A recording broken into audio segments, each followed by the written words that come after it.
Hello, everyone. I'm Traci Arieli, end of life doula and founder of Comforting Closure. Welcome to another episode. Today, we're going to talk about healthcare. I know firsthand how important and difficult it is to advocate for our health. Navigating the healthcare system can be confusing, exhausting, and at times deeply unfair. And when an insurance company denies care that feels essential, it can be both heartbreaking and infuriating.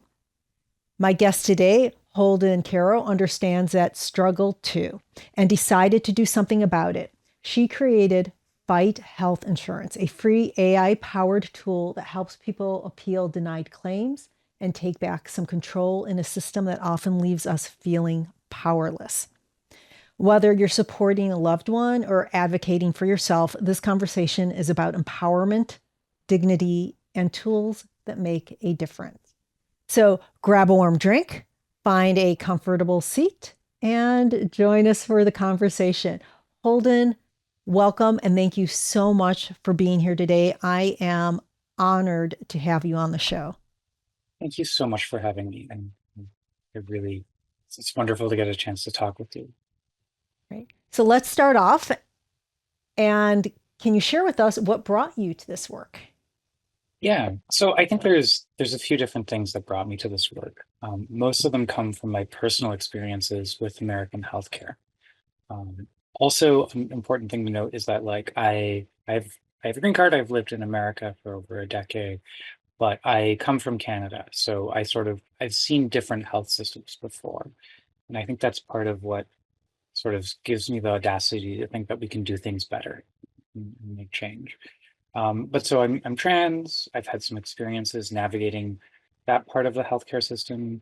But really, the thing that just drove it home was back in 2019. I got hit by a car, and I broke both of my wrists and my left knee, and that was a very traumatic experience. But in addition to the very physical trauma of the car crash, there was also a lot of sort of follow on trauma from dealing with the insurance companies and trying to just navigate that care at a time when I would have much rather been focusing on learning how to walk again instead of figuring out the right forms to appeal denials, right? It was incredibly distracting and also added a lot of anxiety to an already stressful situation because there was sort of this question of like, are we going to be able to pay for this? You know, we didn't know at the time if we were going to be able to make it through financially. Now, many of us never think about insurance appeals until we're in crisis. Yeah. Why would we? And for those who are listening who are new to this world, can you paint a picture of what it's like to receive a denial and why appealing is so important? And I know for me, I've had procedures where I've had to take and email again and again and really fight for Yeah, something that should have been common, something that was a no brainer, considering my health history.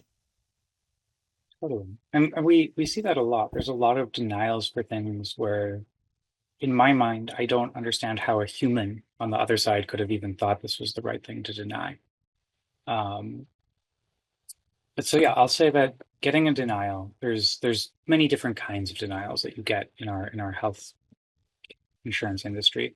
There's pre-service denials and there's post-service denials, and they're both impactful in their own way. Pre-service denials will often happen, and we're seeing this more and more because insurance companies are using more of what's called prior authorization. And that means that before the doctor is allowed to do anything, or you know, medical professional, they have to get approval from the insurance company. So they're essentially second guessing their thoughts in advance, right? And so before the doctor can do anything, they have to go to the insurance company and get permission. And in that case, it's very much like you need this care, you need this procedure, and the doctor can't do it until the insurance company says, okay, fine. And these denials are super impactful. They result in delayed care. They can arguably result in death. You know, very, very tragic outcomes have come from prior authorization delays and denials. On the flip side, we also have the post-service denials, and those ones I think can be just as traumatic in a way. It's maybe not quite as clear because you know it's not like they're stopping you from getting the care, but you'll get a huge bill as a result of a post-service denial, and that stress that you're going to feel, like it could be something that you is more money than you make in a year very easily. Where they say like, hey, you had this care, we're not going to cover it. It's your responsibility now.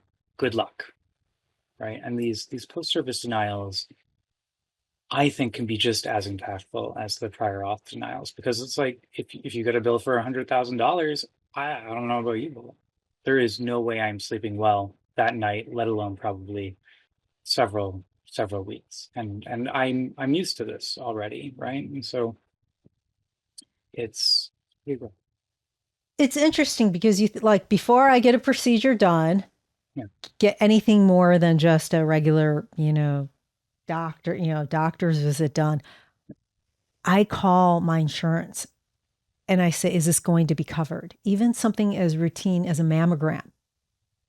I call them and is this covered? How much am I going to owe?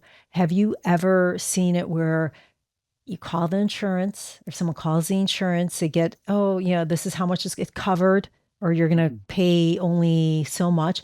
And then they get a huge bill after. I mean, does that happen a oh lot? yeah, all the time. And even if your doctor goes through this prior auth step that we were discussing, um, it's what they would say is necessary but not sufficient. And so even if they agree with your doctor and like you have this prior auth conversation, they say like this is how much you're gonna owe. After the fact, they can still be like, yeah, you know what, we decided we don't actually want to pay for it. You know, we don't think it's medically necessary, or like was delivered on a Tuesday and it was only approved for Monday. So I'm sorry, we're not gonna cover this.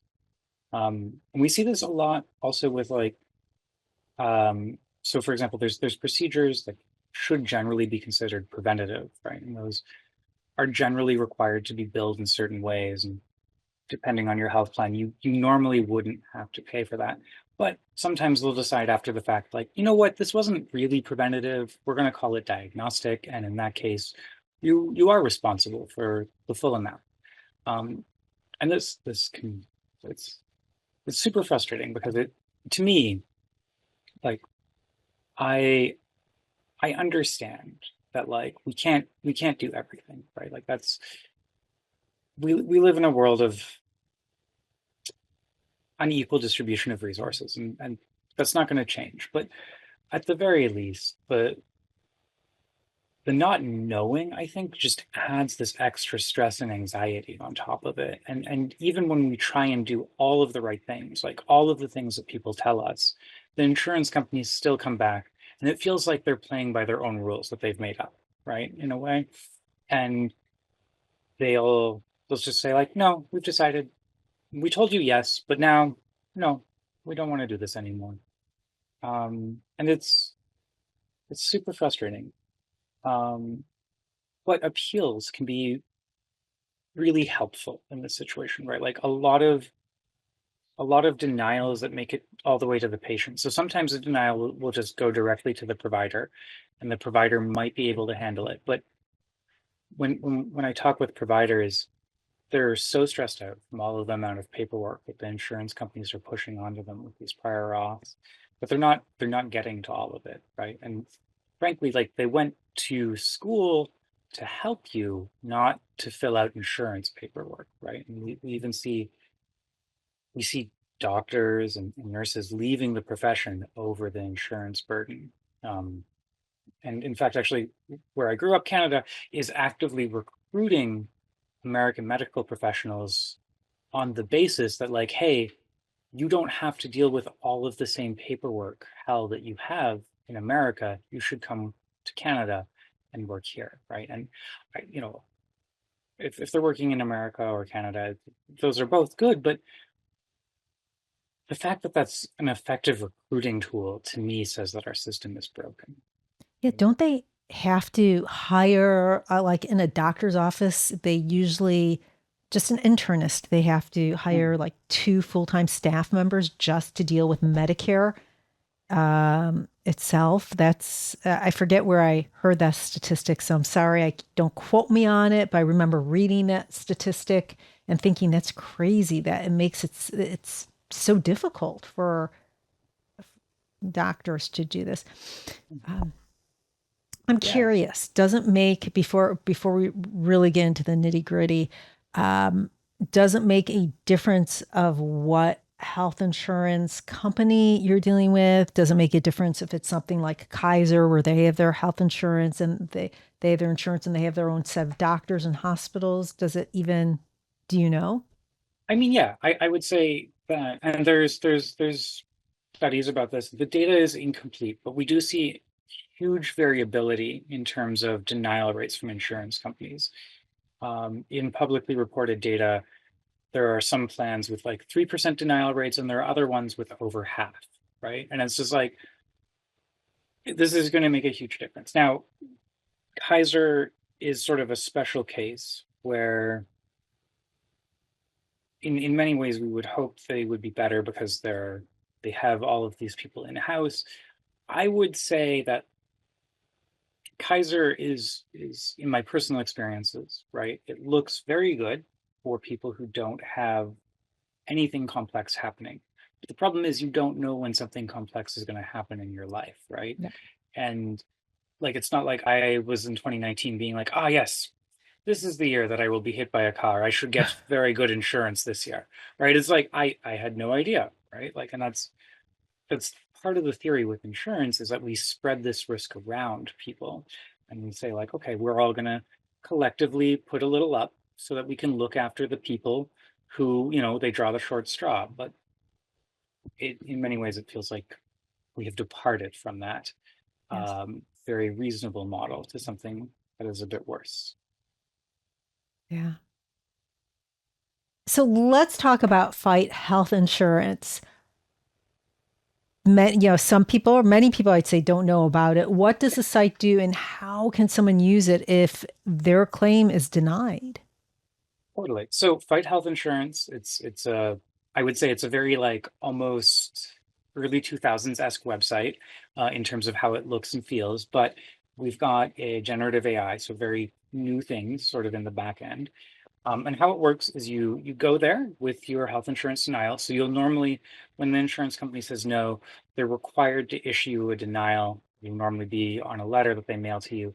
I will say that they don't always actually meet this legal requirement, especially when it comes to pharmaceutical denial. So if you get medication denied, sometimes you just get like a phone call from the pharmacist saying like, "Hey, the insurance company said no." And you're like, "Okay, did they say why?" They're like, "No, they just said no." Been there. Um, Yeah, I'm familiar with that. which, oh God, I don't, yeah, Yeah. I think I might be on a list because I've now started to get those paper denials and other people I talk to don't get those paper denials. Um, I think that that maybe comes from like arguing with them a lot. But so you'll get your denial notification. Hopefully it'll be a letter. If you don't, you can write down sort of the notes of what the pharmacist or doctor told you was denied.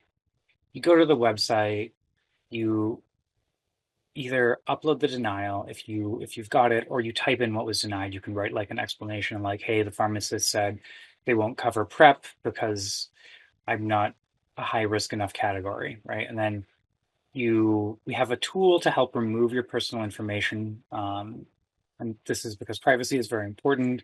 We take it very seriously. And then you go through this, and then based on sort of what the denial is, we come back and we say like, hey, this is the information that we understand from the denial. Does this sound right to you? And sometimes we'll get wrong because you might have like a denial which is talking about multiple things, and the AI model might pick the wrong things out of it. But then you can correct it, and then it'll go through and it'll ask you some questions. A lot of the denials that make it all the way to patients are often based on things like, hey, we don't think this is medically necessary, or, we're not in network as a provider, and then you have to do a gap exception, and so we'll ask you like, hey, you know, were there other people in network? One of the things that I recently did is I took a, let's say, unnamed insurance company for the purposes of not being sued, and we called all of the mental health therapists listed in the city that I'm in, and almost 20% of the numbers did not connect to the therapists. Like it was just like, oh yeah, no, this person, I doubt they're in network with this insurance company based on the fact that the contact information doesn't go to anyone, Yeah. right? Or it goes to like someone completely different.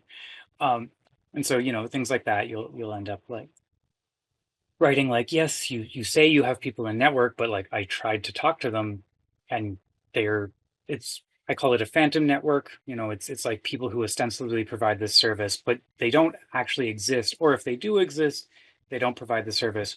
Or if they do provide this service, this is especially common for trans healthcare, they don't provide the service in accordance with the state or federal requirements. And this is a pretty common thing where it'll be like, oh yeah, here, like we have a surgeon, and you're like, yes, they are a surgeon. However, they don't do this surgery. You do understand that there are different kinds of surgeries. Um, then it'll ask you these questions, you'll answer them, and then it goes through and it generates appeal letters for you to submit. And then if you want to, you can go ahead. Often you have to mail it in or fax it in. If you're lucky enough to have an insurance company which has made it to the early 2000s and can use email, fantastic. I would say that my insurance company seems to be solidly stuck in the 90s and is very much like, no, no, no, we've got this cool new thing called fax. You can fax it to me. We were asked to fax something a couple like 2 months ago, and I was like, wow, you do you live in the 1990s still? Like, Yeah, who yeah. owns a fax machine? No. The dream of the 90s is alive in Portland and health insurance. Yes, yes. Also, Japan. Japan really likes fax machines. I haven't figured out why. Um, but you can still, if you happen to be in Japan, you can go to the 7-Eleven and send a fax from the 7-Eleven in Japan Oh, that's good to know. If I ever make it out there, I'll bring all of my healthcare paperwork in order to. to fax it. Yeah. Public libraries, though, thankfully, a lot of them will have faxes, and so if that's something. Alternatively, you can. It's normally legally required they accept a mail, so you can just mail it to them. Very. I mean, it's slow, and if it's a prior auth and it's about life or death, you probably don't want to. No shade to the post office, but you probably don't want to wait for the post office. Yeah. So in that case, it's probably worth trying to find a fax machine. Now, how is this? And yeah, and please don't get offended. I'm about to ask you this, but how is this different than ChatGPT? Like, Totally. okay, thank you. Yeah, I love this. So there's a bunch of things that we do differently than sort of ChatGPT. One of them is that we try really, really hard to protect your privacy. ChatGPT does not. And that's okay, right? That doesn't mean you shouldn't use ChatGPT. It just means you should be aware of that trade-off. Yep. The other one is ChatGPT is what we call a general purpose model. So that means it does a little bit of everything, right? And that's great. It does a little bit of everything pretty okay. Right? And honestly, for a fair number of claims, that's probably good enough. I will say that we have what's called a specialized model. So we've taken so there's what are called open source models, and those are models where these large tech companies have made them. They've also released the information about how they made them and parts of what they've made so that other companies, smaller companies like Fight Health Insurance, can take these and sort of customize them. And so that's what we've done is we've taken these sort of off-the-shelf models and we've customized them. And we've added a lot of data around what's called independent medical review findings. And that's when someone has a disagreement with the insurance company. If you have a state-regulated plan, you can normally appeal it to an independent medical review. Some federally regulated plans have the same flexibility. Unfortunately, ERISA plans not as much necessarily, but you'll appeal it, and then it goes to an independent organization. And so we sort of use all of these independent organizations' findings, which are published, And we get permission to use them too, because like I, as previously mentioned, have this strong desire not to be sued. And so we use this information to help us look at things and be like, okay, these are the requirements for this kind of drug or this kind of procedure that the state has said, if you meet these bars, the insurance company absolutely must do this, right? Hmm. And so that's, in my mind, very good. And it means that we do a lot better at sort of figuring out what information needs to go into the letter. Um, that's part of it. What else do we do that's better? Oh yeah, and so the other thing is sort of we've got we do have the ability to send the facts from inside of our system for a nominal charge. It's $5 a. It's nice, I think. Not a lot of people use it because you can just print it off at home and mail it yourself, and that's what I would recommend for most people. But in some cases, maybe you don't have a printer at home, and then you can use our fax service. And so, yeah, the main thing is that we've got this specialized model, and it's very focused on doing these kinds of appeals and prior authorizations. And that means that it will, generally speaking, not 100% of the time, but it will generally do better at this specific task. On the flip side, right, like you can ask ChatGPT to come up with the fantastic recipe, but if you ask ours to come up with a recipe, it'll probably get very confused and ask you why this recipe is being denied by the insurance company.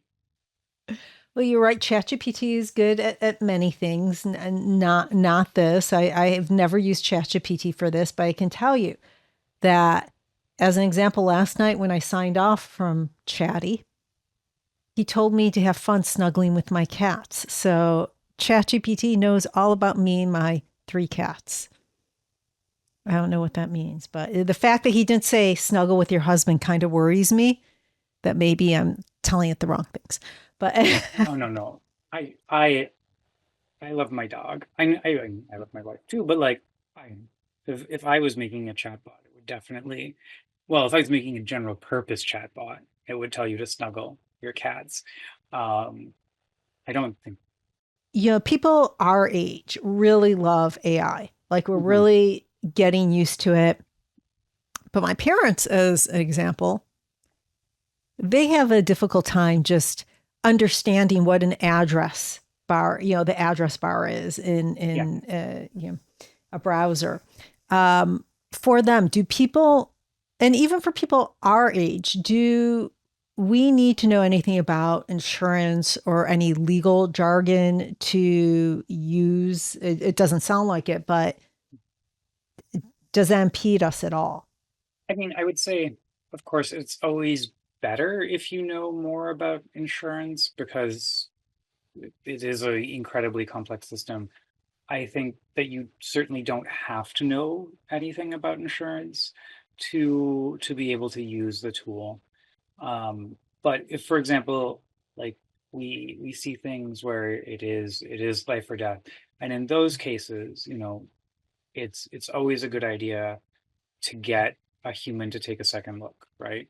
Because like it's a great tool, right? Like obviously I'm a little biased because I made it, but you know, um, for example, for like an oncology treatment, it'll generate a great appeal letter, but then you might want to go and like show it to your provider and be like, hey, I've got this appeal letter. Is there anything that I should add to it? Right?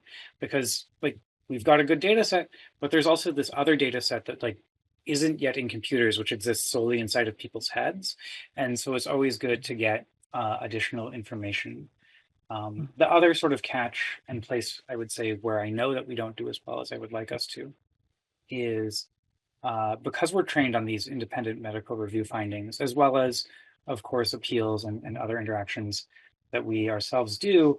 But we tend to lag sort of like the state of the art when it comes to medicine by about 3 to 6 months. And so if you're getting a treatment denied and it's a treatment that was introduced, 2 months ago, first off, I'm sorry, but also congratulations, there's a new treatment, but we're probably not going to be the place to help you, unfortunately.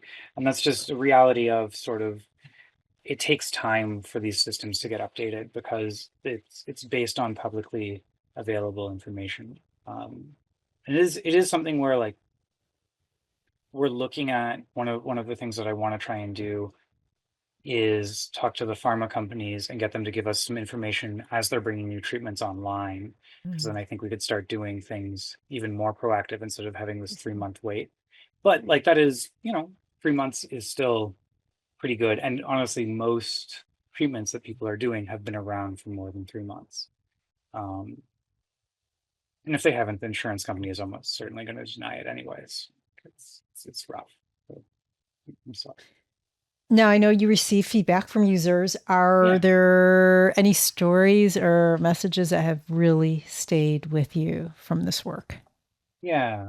There's some fantastic stories that I when I will say that doing this kind of work is a little draining, Yeah. right? Because you see just so much pain and suffering that's happening in our world, and um, I guess maybe a little bit of a side note, but one of the things that I often talk about with my therapist is the importance to participate in the world's healing, but also accept that we are not going to heal the world ourselves, right? And so like we have a duty to try and make the world a better place. But it's also important to remember that alone, none of us is going to fix anything entirely. The best we can do is make it a little better. But yeah, so the stories which I come back to that bring me that joy and happiness is there's this person who had their back surgery denied and was unable to ride a motorcycle again. And they were able to appeal it. They got it approved. There's another person who was facing $1,000+ bill from their hospital visit, and they had been denied, of course, by their insurance company. They submitted an appeal, and then it went down to their $20 copay, and it Mm. went from being something that was like keeping them up at night, like how do I pay for this, to okay, yeah, I can do that. And those things are the things that just make me feel really good about the work that we're doing here. When I had been told that your first appeal letter is always denied and you're going to have to do it at least twice for them to really, I hate to say take you seriously, Yeah. but um, have you, I mean, what's your experience with that? Is that something that is common? So I'll say that for small denials, right? A very common thing that we see is if it's small enough that on the first appeal, they'll just be like, okay, fine, it's only a few $100s. It's not worth it to us to fight this one, right? But when we start to see things that are more complex, like for example, like GLP-1 drug denials, we see a lot of those. And those can go through multiple iterations because it's a long-term ongoing cost the insurance company really doesn't want to take on as much as, this person does actually need the treatment. And so in those cases, it is not uncommon to see a subsequent denial, and then you have to do a sort of second level appeal. Um, Part of this is also there's frequently um, these independent review options, right? Which is the point where it goes from the insurance company itself deciding whether or not it's following its own rules to someone outside of the insurance company being like, wait, what? No, you don't get to do that. And so for things that are truly expensive, we do see a lot of people having to go to these independent review boards because the insurance company gets to interpret its own rules to a point. And of course, most of the time, I mean, I don't know about you, but like I get to grade my own work. I'm not saying I'm always going to get an A, but I might do a little bit better than, if there was another person double checking my work. That's so interesting. Now, these independent review boards, Mhm. do they really protect? I hate to call people consumers, but are they Yeah. really there for the consumer? Is it, in your experience? So I think looking, so okay, the ones that I've talked to, and I can't mention them by name because they're very much like, hey, Yep. yeah. Understood. But the ones that I've talked to and the people that I've talked to at these independent organizations, do generally seem to want to do the right thing as much as possible. And there will be places where they're like, "Hey, we wish we could do this. I can't, but I wish I could." Um, and and that's unfortunate. But they are, I will say, in my experiences, the independent organizations are actually fairly independent. It's not like 100% where it's, we've got sort of the classic American problem where you see people floating back and forth between industry and the people responsible for regulating the industry.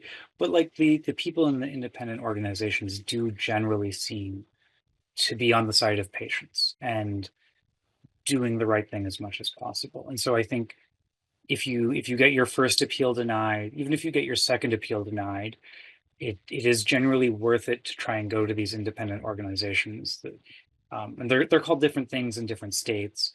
But you should try and do that because they are more on your side than the insurance company is. I think no one would object to that. Well, the How insurance companies might, but how does a person get in touch with these independent organizations? yeah. And so this is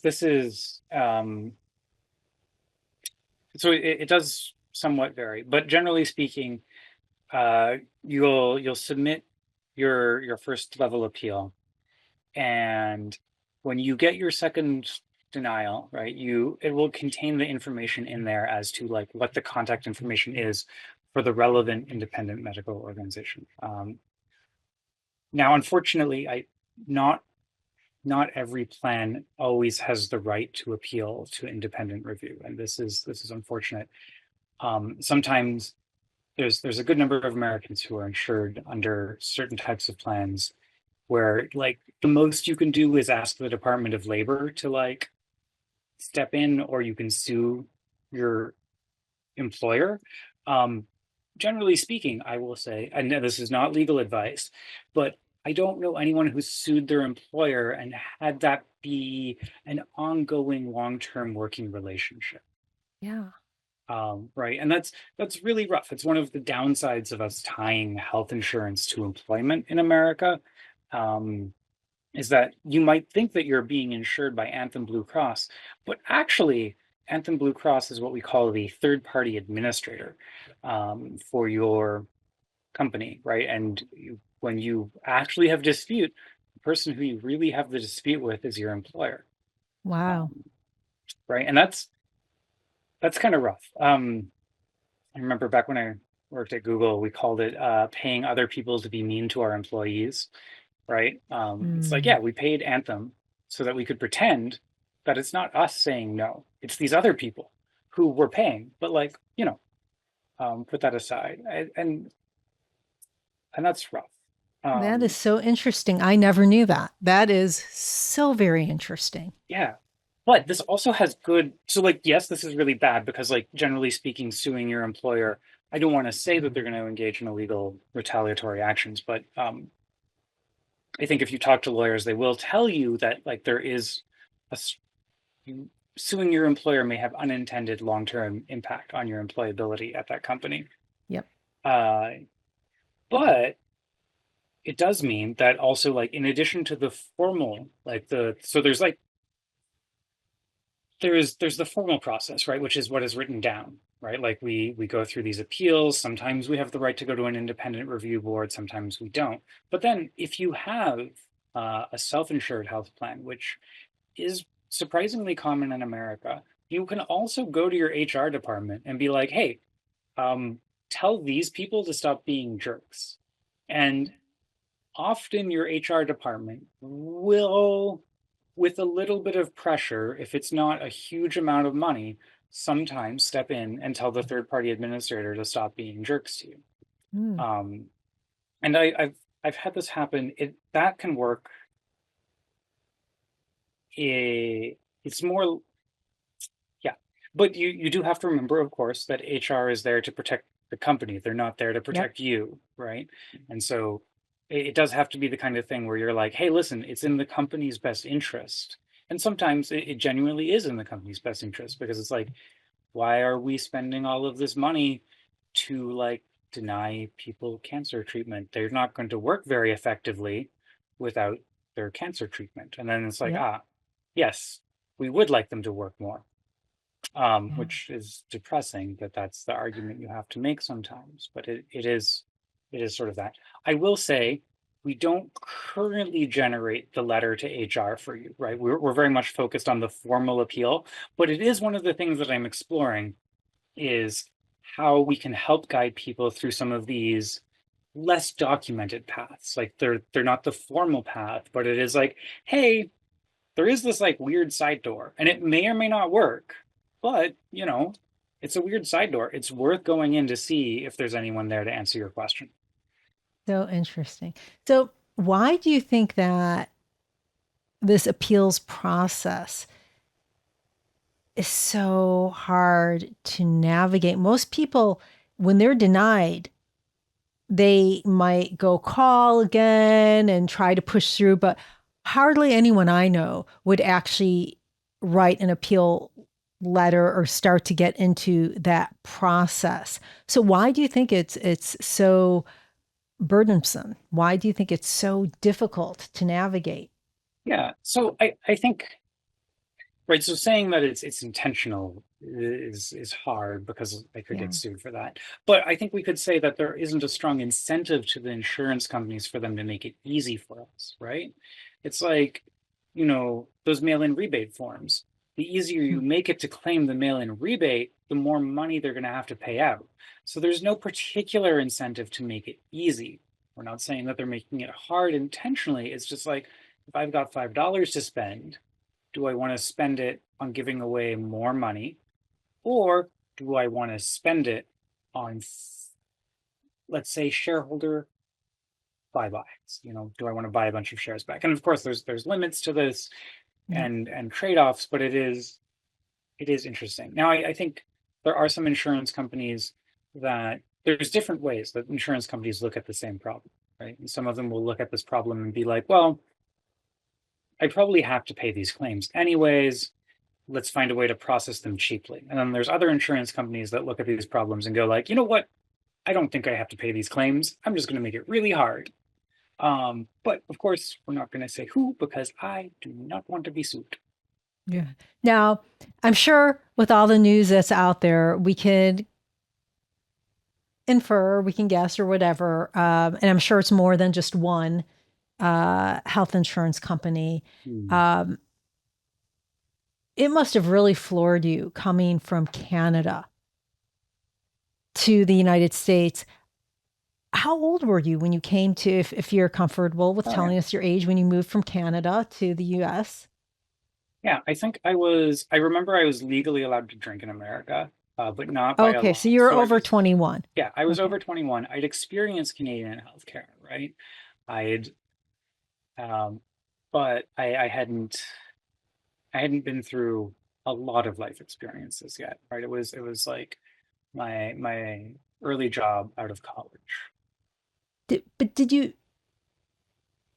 you hear about in Canada how the American healthcare system, how messed up it was before coming over here? 100%. And actually there was so I went to school at a school which sends a lot of people to America. We actually I do wonder about the financial incentives for the country because we educate a lot of people and then immediately send them to America to do work. And it's like, well, we should probably try and figure out a way to encourage some of them to stay in Canada. But there was a course that we were encouraged to take about like, hey, so you're moving to America. Here's what you need to prepare yourself for. And it's like, here's a list of things to not talk about because Americans do not open this Pandora's box. Also, healthcare is very, very different. You are going to have to pay for things that you do not in Canada. And it was eye-opening, I would say. Um, and to be clear, right, like Canadian healthcare is not perfect, right? Like there are trade-offs that are made. Um, and I think there is perhaps like a middle ground that exists that could be better between both of these systems. But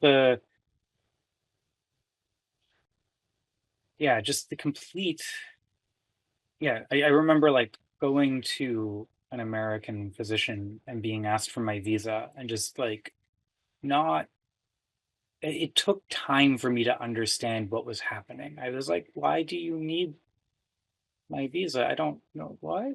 Oh, oh, money. I have to give you money. Okay, okay. Um, and at the time, uh, yeah, I was working for Microsoft as an intern at the time when I had my first sort of experience with American healthcare, and that was very weird, very weird. And they say Sure. it's only gotten weirder since then. Yes, and it's going to get even weirder. I unfortunately, it's going to get even weirder. Um, Yeah, Now, do you see fight health insurance as part of perhaps a larger movement? I like to think so. I think that there are a lot of people who are very frustrated with American healthcare, as we've seen from people talking about their experiences and sharing their frustration. I think that one of so one of the things that's happening with AI sort of in general is we're seeing these existing systems, not just in healthcare, but everywhere, sort of go from 5 to 11, right? And as we're turning these knobs up in the healthcare space, it's hurting a lot of people, right? And I think we're seeing more and more people pushing back. Like the AMA is pushing back on all of the prior authorizations. State legislators are starting to push back. Like it is, I in my mind, and then to be clear, like I love that I get to live in America. This is fantastic, you know. But in my mind, we've had a system which has been broken for quite some time. But as we continue to make it worse, right? It has passed a tipping point. When exactly, I'm not sure, but it has passed the point where it went from like, yeah, it's broken, but it's what we've got to it's broken and we have to fix it. We can't live Yep. with this broken system anymore. Um, and talking with people, there are all sorts of people who are thinking about different ways to fix this. And I think I don't think it's super clear what the right fix is, right? And I think there are many different incremental things that we can do to try and make change. And I think there is also sort of the revolutionary aspect of like, can we just replace the entire system? Um, I am personally more optimistic about finding ways to make incremental change because I Hmm. think that that is how most change is able to happen. Um, but I also respect the people who are like, no, you know what, we just need, Medicare for all. Although, of course, knowing America, will end up with privately administered Medicare for all, and so I think we're still going to have a lot of the same problems.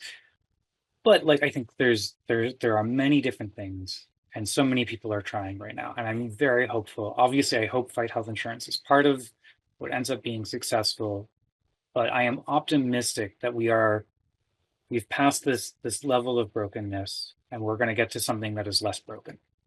Um, Well, I see fight health insurance as just one part of the equation and one part of who you are. And it is, yeah, this is one way you're helping, but I think you are, you're more than just that fight health insurance tool. And you're like something just tells me you're getting involved in many more ways than just that. And so that's one thing, but it's bigger than that. I think so. I think there's yeah, there are many things that we're going to do that are Yeah. going to collectively, right? Like that I think can really make a difference. Um, and and I think that there's sort of, and this once again could be my optimism, which is strange to hear from someone working in a healthcare adjacent space right now. But I think AI actually does give us sort of this opportunity of like things are going to change. And they Yeah. could change for the worse or they could change for the better. But we should try really, really hard to make sure that we have some changes for the better, because the change is coming whether we want it or not. We just we've got a chance to steer the direction into a better place. So Yeah. that's what I think we all need to do here. Now, for someone who is listening to this and just got a denial letter, they're feeling Mm. overwhelmed, what would you want them to know? What would that be, that first step that they should take? So the first step I would say is know that you're not alone, right? Like this is something which impacts millions of Americans. One in four, I think, almost is the number of Mm. people, or it might be one in four knows someone, but it's a huge, huge number of people who are experiencing these denials. So take some time and and know that this isn't just you. You're not alone. There's a lot of people out there who want to make it better. Um, then, after you've taken some time, there's a few different concrete actions that you can do. You can, on your own, try and appeal it. You can use a tool like Fight Health Insurance, or you can write your own appeal by hand. You can talk to your provider. Sometimes the provider will not have the time. Sometimes they'll have a back office staff who is available to help, and they'll help you with an appeal as well. Yep. I still think using a tool like Fight Health Insurance can be useful because you can go to them with like, hey, this is like sort of what I started with. What do you think, right? And then they can just add a little bit extra to it, like a little just a dash of spice, if you will. Um, and the other thing is, right, like these denials can often be frequently followed by a massive bill from whoever provided the service. And I will say that generally speaking, all bills are negotiable. Um, Mm. and there's the saying you can't get blood from a stone. If you get these bills and you're just like, there is no way that I'm going to be able to pay this, right? Often the other party knows that there's no way that you're going to be able to pay this either, and you can probably reach an understanding with them. Um, Many times, many hospital organizations in America are organized as nonprofits, and they're required to give certain allowances.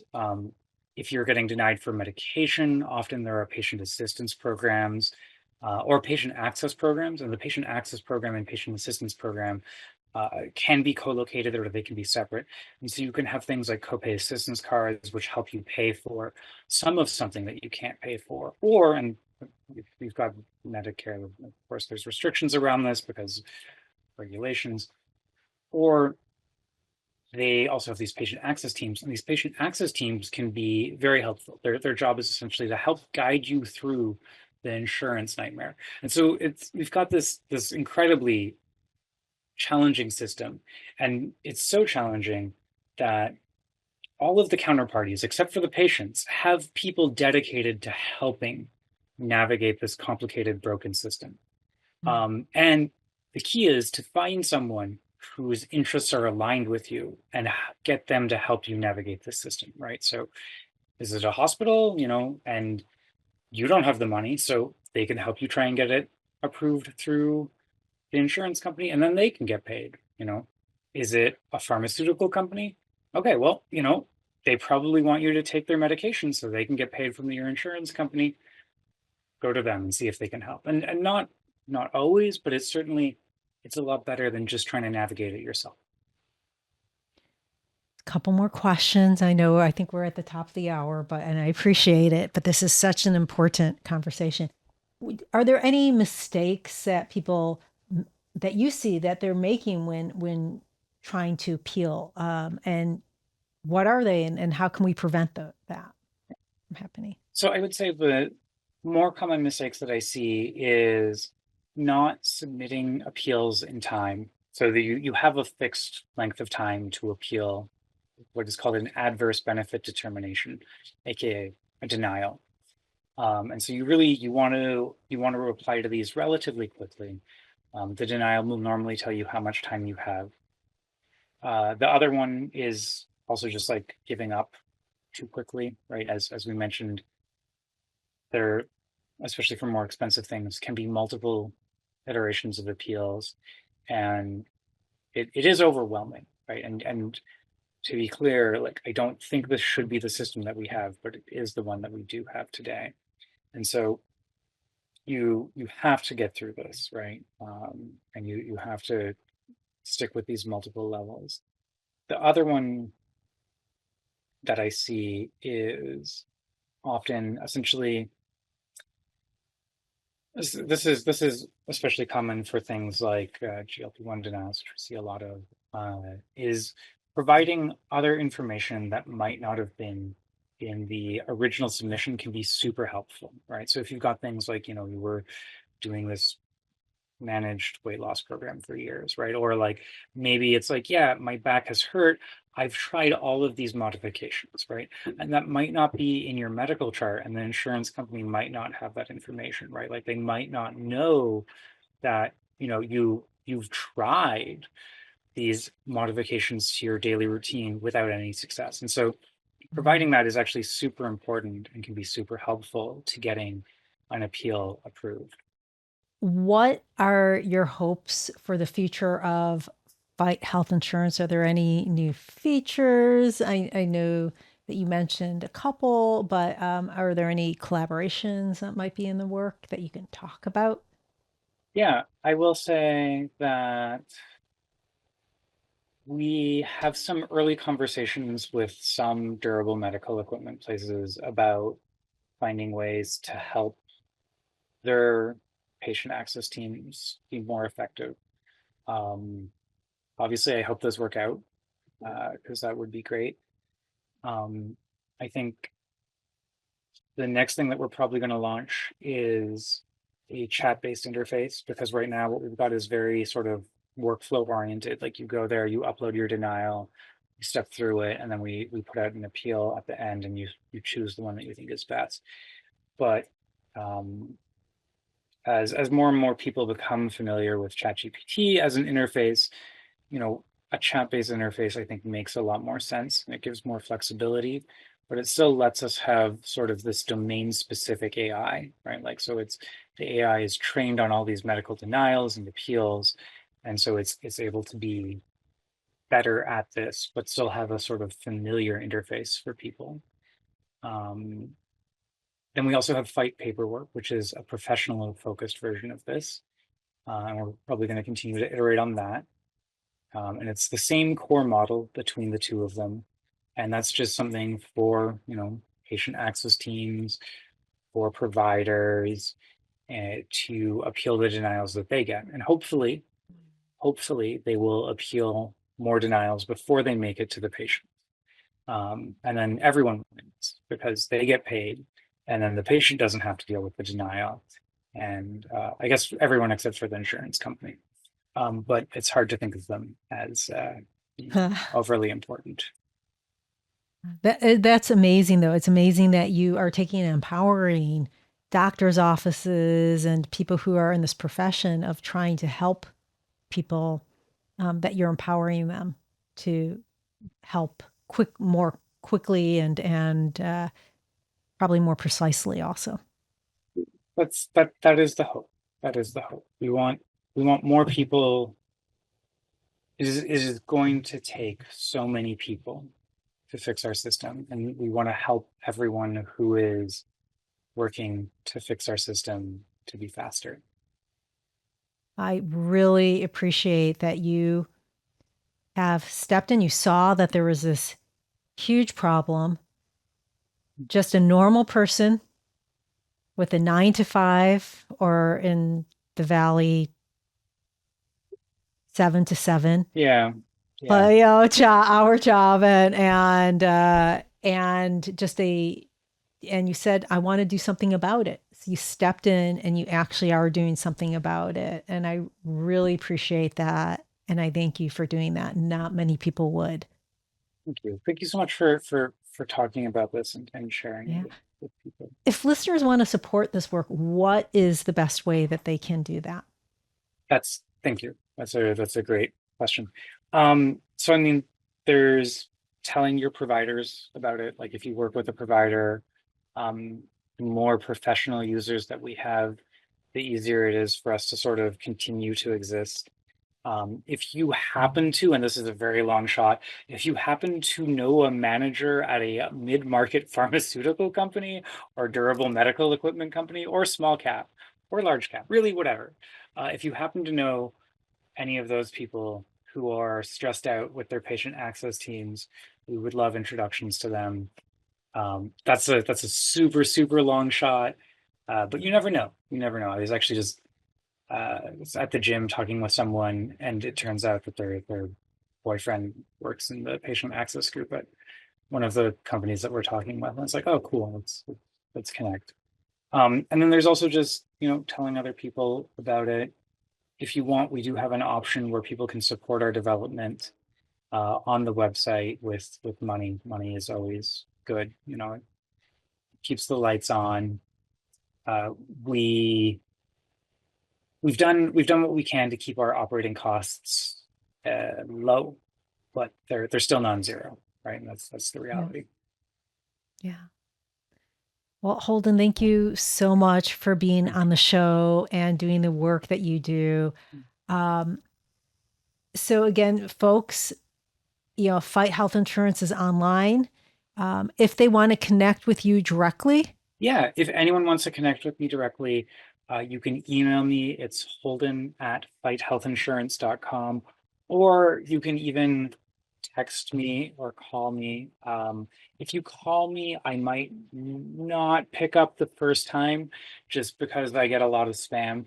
But text me 202-938-3266, and I will answer and we can chat. I love chatting about health insurance, and yeah, I spend way too much of my time thinking about that stuff. yeah, I hear you. I'm in the same boat. So thank you. Thank you so much for having Listeners, the truth is we shouldn't have to fight so hard for the care we need, but sometimes we do. And in those moments, having the right tools can make a difference. Holden's work reminds us that even in a broken system, there are ways to stand up, speak out, and support each other through it. Thank you for joining us. If you have any questions, please comment below or reach out to me directly. And if you found this conversation to be helpful, please like, share, comment, and subscribe. This is Traci Arieli from Comforting Closure, wishing you peace and comfort in your journey. Until next time, take care.